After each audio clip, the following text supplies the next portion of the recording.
गायीच्या रुमेन पासून होणारे सगळे प्रॉब्लेम, मग ते इंडायजेशन असेल, फायबरचं पुअर डिग्रेडेशन असेल, ऍसिडोसिस असेल, ऍसिडोसिसमुळे येणारे कॉम्प्लेक्स असतील, लॅमिनायटिस असेल, लेमनेस असेल, या सगळ्या गोष्टींवर आपण चर्चा करणार आहोत. बघा मी काय म्हणतोय, या विषयाला आपण आज फक्त हात घालून सोडणार आहोत. ही सगळी चर्चा केल्यानंतर त्याच्यासाठी काय केलं पाहिजे, त्याच्यासाठी प्रिव्हेंटिव्ह मेजर्स काय घेतले पाहिजेत, ते सुद्धा आपल्याला चर्चा करायचे. पण आज आपण फक्त प्रॉब्लेम्स वर फोकस करू आणि येणाऱ्या पुढच्या काही दिवसांमध्ये आपण त्याच्यावर स्पेशल आपण सोल्युशनवर चर्चा करू. तर आपण ही एक गोष्टीची चर्चा करणार आहोत. त्याच्यानंतर इनफर्टिलिटी, न्यूट्रिशनमुळे कुठल्या कुठल्या गोष्टी काय काय होतात, काय काय हलतं, आपण त्याच्यावर एक चर्चा करणार आहोत. आणि न्यूट्रिशनचा मस्टायटिस मधला रोल, आपण या 3 गोष्टींवर टोटल आपण आजच्या सेमिनार मध्ये चर्चा करणार आहोत. तर आपण पुढे जातोय. बघा,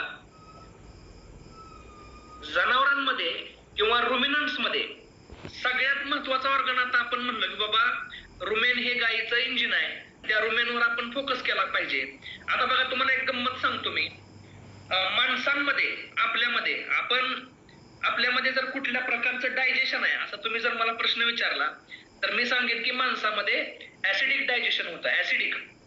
ते जर रुमिनंट्स मध्ये बघितलं, ते जर गाई, म्हशी, शेळ्या, मेंढ्यांमध्ये जर बघितलं, ज्या जनावर रुमेन रवंत करतात त्या जनावरांमध्ये जर बघितलं तर त्यांचं फर्मेंटेटिव्ह डायजेशन आहे. फर्मेंटेशन होतं आणि फर्मेंटेशन झाल्यानंतर मग पुढची प्रोसेस होते. आता ह्याच्यात अजून एक गंमत आहे बघा, गाय जी आहे ना, गाय किंवा म्हैस आपल्या गोठ्यातली, त्या गाईला म्हशीला चारा आणून टाकतो शेतकरी, पशुपालक. गाय चारा खाते.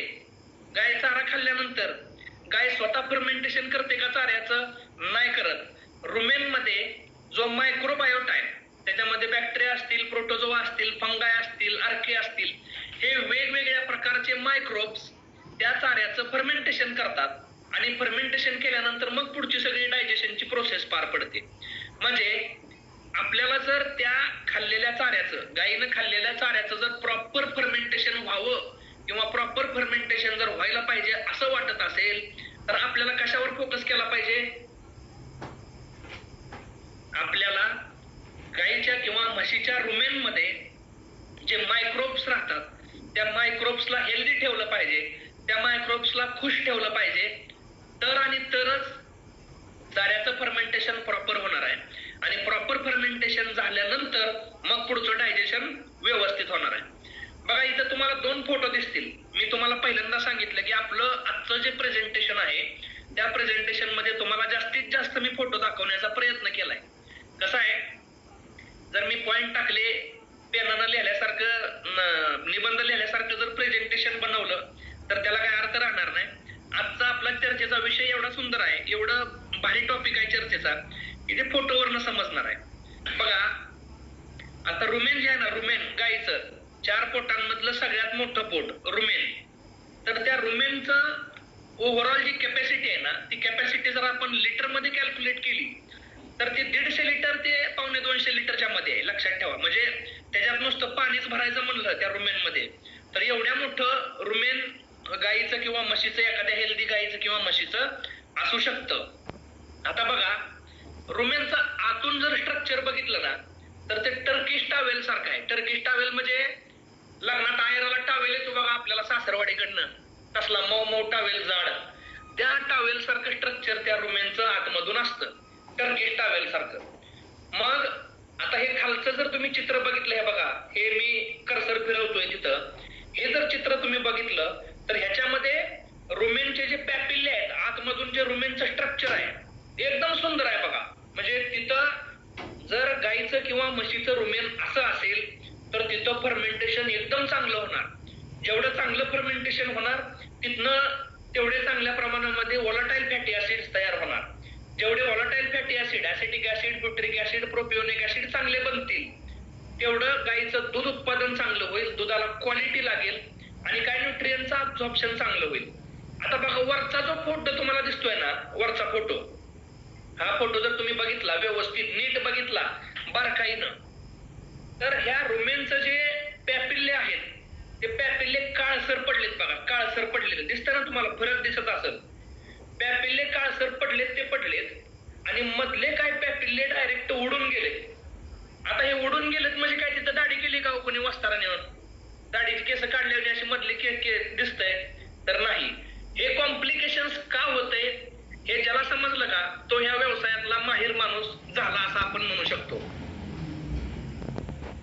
लाईट चेंज आवाज येत नाही माझा? लाईट चेंज येतोय सर, येतोय आवाज येतोय आवाज येतोय. Yes yes.